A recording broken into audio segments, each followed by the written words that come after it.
Thank you, Madam Speaker. Well, certainly over the last 6 weeks, we watched a toxic gong show from the Conservatives who did not allow witnesses to come forward, who had the minister, was going to come. They didn't want him. Instead, we heard about it was like watching European soccer players rolling around on the pitch. And no offense to European soccer players, at least they get in the goal once in a while. But I want to ask the member about the way she's misrepresented all these issues.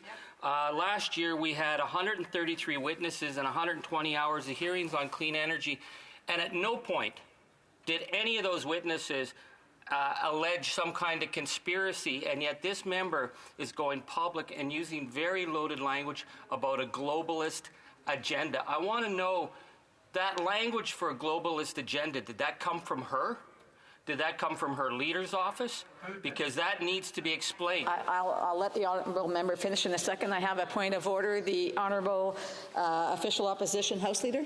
Yeah, I just would like to call the honourable member who is asking the question on relevance. He's going down some rabbit holes here and verging on unparliamentary language. So I just asked him to keep to the merit of the actual legislation without this loaded language. That I believe this is more of a point of debate. The honourable member for Timmins James Bay can just wrap it up. 10 seconds.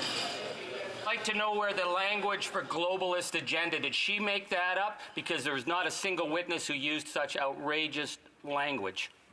For Lakeland. So first of all, I guess I already addressed this point actually in the previous 20 minutes, so I guess the member missed that. But just to talk about misrepresentation, of course, the study that he's referring to in committee, from which there were many witnesses, by the way, none of them called it sustainable jobs, they all called it just transition, which is why the Bloc is quite rightly asking why they've abandoned that language. But that study in that committee, of course, wasn't about this bill at all, and regardless, they introduced the bill before the committee was done its report and recommendations. So the entire thing is a charade from that member.